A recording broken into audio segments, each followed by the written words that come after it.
हुआ है। आज अपनी मुंबई प्रेस के साथ प्रेम से आपके साथ एक इंटरेक्शन चाय पानी हो, ऐसी आज यहाँ व्यवस्था है। और उस व्यवस्था के अंतर्गत आपसे मैं रिक्वेस्ट करता हूँ कि दो शब्द कहे, उसके बाद किसी के मन में हो। पर बेसिकली इंटरेक्शन का प्रोग्राम था, परंतु ये प्रेस कॉन्फ्रेंस में बदल गया। इसके लिए इसको कार्यक्रम को आप अपने दृष्टि से इस कार्यक्रम को चलाएं। इसी से यही चलाना है।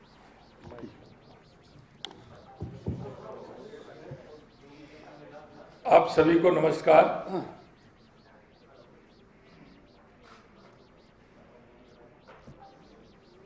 मेरा ये महाराष्ट्र और पूना में आया था, परसों पूना था, कल मैं संभाजीनगर था, आज में कल मैं मुंबई आ गया था। मित्रों, जिस तरह से पूरे देश के अंदर देश के यशस्वी प्रधानमंत्री नरेंद्र मोदी जी के विजन पर लोगों को विश्वास है, और वो विश्वास इसलिए है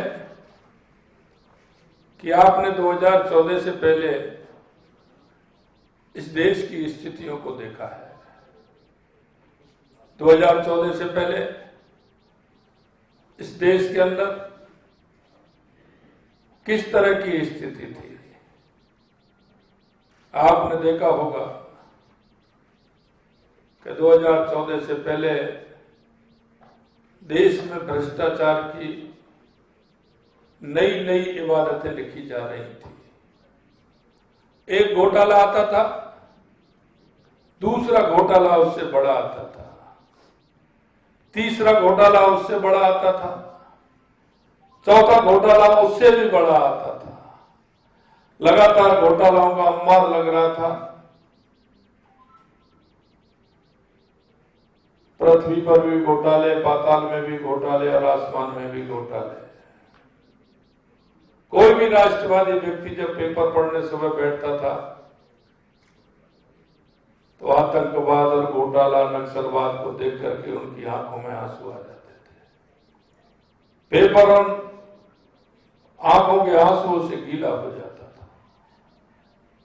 मैं आपको यही कहना चाहता हूं, देश के यशस्वी प्रधानमंत्री नरेंद्र मोदी जी के नेतृत्व में 2014 के बाद देश के घोटालों से मुक्ति मिली, देश को आतंकवाद से मुक्ति मिली, देश को नक्सलवाद से मुक्ति मिली।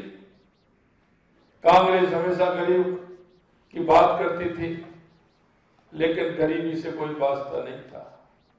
आज हम कह सकते हैं कि 2014 के बाद गरीब कल्याण की योजनाओं ने मूर्त रूप लिया है, और देश के यशस्वी प्रधानमंत्री नरेंद्र मोदी जी ने उस गरीब कल्याण की परिभाषा को बदलने का काम किया है। यही नहीं मेरे भाई और बहन, मैं अधिकतर कहता हूं आप सब मीडिया वालों से भी मैं इतना ही कहना चाहता हूं मेरे भाइयों, कि हम इस देश के नागरिक हैं। मीडिया का भी काम है, मीडिया चौथा स्तंभ है। हम सबको क्या दिखाना है, क्या करना है, कैसे करना है, हमारा भी इस माटी के प्रति कर्तव्य है। मैं आपसे इतना ही कहना चाहता हूं, 2014 के बाद चाहे हमारी गरीब कल्याण की योजनाएं हो, चाहे हमारे देश का विकास हो, सीमाओं की सुरक्षा हो, या देश में बढ़ता हुआ हमारा गौरव हो, दुनिया में बढ़ता हुआ हमारा गौरव हो, ये आप सभी ने देखा है। मैं इतना ही कहना चाहता हूं, कांग्रेस के लोग हमेशा झूठ और लूट की बात कहते हैं। कांग्रेस हमेशा चुनाव आते हैं, उनके घोषणा पत्र बड़े लोभावने होते हैं। ऐसे होते हैं क्योंकि उनको काम नहीं करना होता है, सिर्फ उनको घोषणा पत्र जारी करना होता है। और वो मैं इसलिए नहीं कह रहा हूं, वो मैं आपसे भी कहना चाहता हूं, कांग्रेस के एक नहीं 2, 3, 4, 5 बार के आप घोषणा पत्र उठा के देख लीजिए और आप उन पर विचार करिए, उनकी स्टोरी भी बनाइए कि उन्होंने हमेशा किस तरह की घोषणा करते हैं और उनको पूरा कितना करते हैं। और एक तरफ भारतीय जनता पार्टी है, देश के यशस्वी प्रधानमंत्री नरेंद्र मोदी जी है। 2014 में जो संकल्प पत्र जारी किया उसको 19 तक पूरा किया और 19 में जो जारी किया उसको 2024 तक पूरा किया और अब हमने 2024 तक जो संकल्प पत्र लाए हैं उसको भी हम पूरा करेंगे। आज आपके बीच में आया हूं, पहली बार मेरा मुख्यमंत्री बनने के बाद बंबई आना हुआ है। राजस्थान में मेरे को 90 दिन हमारी सरकार को काम करने का मौका मिला, क्योंकि आचार संहिता आ गई। 90 दिन के अंदर राजस्थान की सरकार ने वो काम किए हैं जो कांग्रेस 50 साल और 60 साल में नहीं कर पाई। कांग्रेस ने उन वायदों को खूब बनाने की कोशिश की, बजट में भी की, विधानसभा में की, चुनावों में भी उनको इस्तेमाल किया, लेकिन एक भी वायदा उन्होंने पूरा नहीं किया। क्योंकि आप सभी जानते हैं, कुछ मेरे मित्र पत्रकार राजस्थान से ताल्लुक रखते हैं, वो तो और भी अच्छी तरह से जानते हैं कि राजस्थान पानी के लिए बहुत बड़ी दिक्कत होती है। राजस्थान के अंदर हमने 3 महीने के अंदर हमारी जो पूर्वी राजस्थान की 21 जिलों की जो हमारी योजना ERCP की थी, देश के यशस्वी प्रधानमंत्री नरेंद्र मोदी जी ने उसका भी समझौता कराने का काम किया है। हमारा केंद्र सरकार से, मध्य प्रदेश से और राजस्थान सरकार का मिलकर के वो योजना बनी है। 21 जिलों को पीने का पानी भी मिलेगा, 2,80,000 हेक्टेयर सिंचाई का पानी मिलेगा, औद्योगिक क्षेत्र के लिए पानी मिलेगा। इसी तरह से हमारे बहुत लंबे समय से यमुना जल समझौते की मांग चल रही थी, जो हमारे शेखावाटी के प्रमुख जिले हैं राजस्थान के, सीकर, चूरू और झुंझुनू, उनकी योजना थी, 50 साल से अटकी हुई थी। उसको भी समझौते के माध्यम से उन तीनों जिलों को पानी पाइपलाइन के द्वारा उन तीनों जिलों को पानी मिलेगा, इसका भी समझौता हुआ है। कई ऐसे काम राजस्थान के अंदर जो हमने वायदे चुनाव में किए थे, हमने लगभग 40 से 45% तक के वायदे हमने राजस्थान में 90 दिन में हमने पूरा करने का काम किया है। आज मैं ये कह सकता हूं कि देश हो या प्रदेश हो, देश के यशस्वी प्रधानमंत्री नरेंद्र मोदी जी के नेतृत्व में हमारा देश आगे बढ़ रहा है, हर प्रदेश आगे बढ़ रहा है। कांग्रेस हमेशा स्वार्थ की राजनीति करती है, परिवारवाद की राजनीति करती है, अफवाहों की राजनीति करती है। आज आपने देखा है कि किस तरह से कहां तक कांग्रेस पहुंच गई।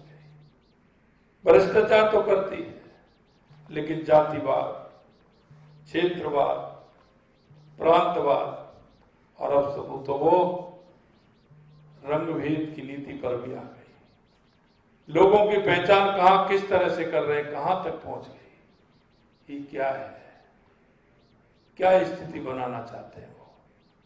मैं आपसे इतना ही कहना चाहता हूं, कांग्रेस हमेशा जिस तरह की बात चुनावों में करती है, कांग्रेस ने इस देश को कमजोर करने का काम किया है, तुष्टीकरण के आधार पर चलने का काम किया है, भ्रष्टाचार के आधार पर चलने का काम किया है। सही माने में हम कहें तो कांग्रेस इस भ्रष्टाचार की जननी है।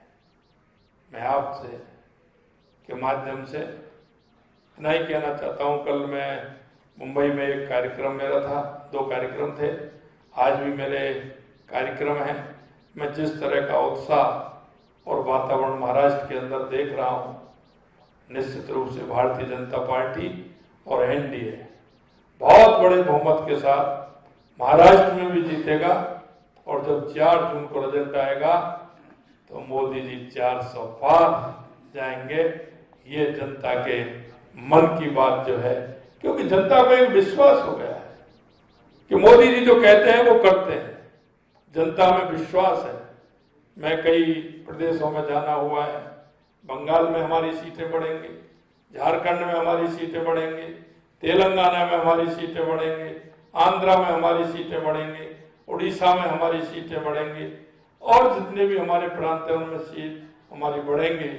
और राजस्थान का तो आपने देखा है, 2014 में भी 25 में से 25 सीट आई थी, 2019 में भी 25 में से 25 सीट आई थी और अब की बार भी 25 में से 25 सीट राजस्थान के अंदर आएंगी।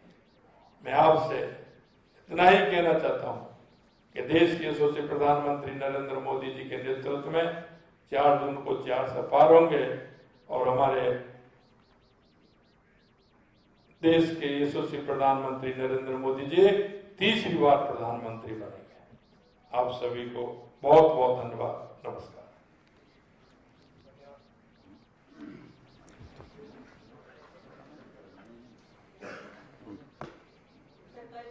केजरीवाल जी ने कहा है कि पंतप्रधान नरेंद्र मोदी जो है वो अपने लिए नहीं बल्कि अमित शाह जी के लिए वोट मांगे जो उनके उत्तराधिकारी रहेंगे। तो इस बार के पंतप्रधान जो है वो नरेंद्र मोदी नहीं बनने जा रहे, ऐसा वो बोल रहे हैं। तो इसको आप कैसे देखते हैं? नहीं, वो आप पार्टी की चिंता करेंगे या भारतीय जनता पार्टी की चिंता करेंगे?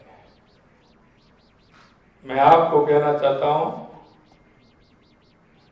तीसरी बार देश के यशस्वी प्रधानमंत्री नरेंद्र मोदी जी बनेंगे और ये अरविंद केजरीवाल जी को कहना चाहता हूं कि आप अन्ना हजारे जी के साथ भ्रष्टाचार के मुद्दे पर आए थे, आप कहां से कहां पहुंच गए? आप कहां से कहां पहुंच गए? आप अखंड भ्रष्टाचार में डूब गए। आपको ये नहीं पता है कि आप जमानत पर हैं। जो स्वयं व्यक्ति जमानत पर है वो किसी को क्या कहेगा? विपक्ष का सीधे कहना है कि इस बार महाराष्ट्र में जिस तरीके से पार्टियां तोड़ने का काम बीजेपी ने किया है उसका कहीं ना कहीं उनको घाटा होगा और यहाँ पर महाविकास अघाड़ी की जो सरकार है मजबूती के साथ में आगे आएगी। देखिए, मैं आपको बताना चाहता हूँ, महाराष्ट्र के अंदर भारतीय जनता पार्टी और एनडीए बहुत बड़े बहुमत के साथ जीतने वाले हैं। ये जब चुनाव आते हैं तो इस तरह की बातें कांग्रेस के पास और है क्या? वो इसी तरह की बात करते हैं, उनसे जो घटक है वो भी इस तरह की बात करते हैं। कभी उन्होंने राष्ट्र के बारे में सोचा है क्या? सिर्फ परिवार की बात करते हैं, वो परिवार के बारे में सोचते हैं। भारतीय जनता पार्टी राष्ट्र के बारे में विचार करके फैसला करती है। One by one. आप 2 दिन से आज दूसरा दिन है, मुंबई में है, राजस्थानी लोगों से मिल रहे, प्रतिनिधियों से मिल रहे हैं। राजस्थान को लेके सरकारों का वादा ही रहा है, आप कोई विशेष योजना ला रहे, विंडो ला रहे, कोई प्रवासियों के लिए मिनिस्ट्री खोल रहे, क्या करने वाले हैं? देखिए, आज में कुछ बातें मैंने मेरे प्रवासी भाइयों से कहा है। आचार संहिता है, ज्यादा मैं कुछ नहीं कहूंगा, लेकिन मुझे ये पता है कि पूरे देश भर में और दुनिया में जो मेरे राजस्थान के प्रवासी भाई हैं, मैं इतना कह सकता हूं, जो उनके मन में सरकार के प्रति जो भाव है, उनके मन में सरकार के प्रति जो लगाव है, निश्चित रूप से उनकी भावनाओं के अनुरूप पूरा काम करें। मुख्यमंत्री जी, आपने भ्रष्टाचार को बहुत सारी बातें कही है, चुनावी बॉन्ड को लेकर के आपका क्या सोचना है? सुप्रीम कोर्ट ने इसको असंवैधानिक गैर कानूनी करार दिया। क्या चीज? चुनावी बॉन्ड जी, जिससे चंदा लिया है। चंदा देखिए, मैं आपको एक बात कहना चाहता हूं, यह आप निश्चित रूप से मानिए कि भारतीय जनता पार्टी कोई भी ऐसा काम नहीं करती। और दूसरी बात मैं आपको ये भी कहना चाहता हूं कि आप हमारा जो काम है वो निश्चित रूप से पूर्ण रूप से फेयर काम है और वो फेयर काम जो करता है वही बोलता है। सुप्रीम कोर्ट ने गलत कहा। नेक्स्ट सर जिस तरह से बात करें तो महाराष्ट्र में उद्धव ठाकरे की सरकार थी, उद्धव ठाकरे ने इस पर नया नारा दिया है कि मोदी सरकार इस बार 400 पार नहीं तड़ी पार, महाराष्ट्र से तड़ी पार। देखिए उनके पास कहने को ही तो है, उनके पास कहने को है, करने को कुछ नहीं है। नेक्स्ट बार बार प्राइम मिनिस्टर यहाँ पे आ रहे हैं, आप लोग भी आ रहे हैं, महाराष्ट्र में बीजेपी का आप भरोसा नहीं कर। देखिए चुनावों में तो सभी को आना होता है, सभी जगह जा रहे हैं, यहाँ थोड़ी सभी जगह जा रहे हैं, सभी लोग जाएंगे, कौन नहीं आ रहा है।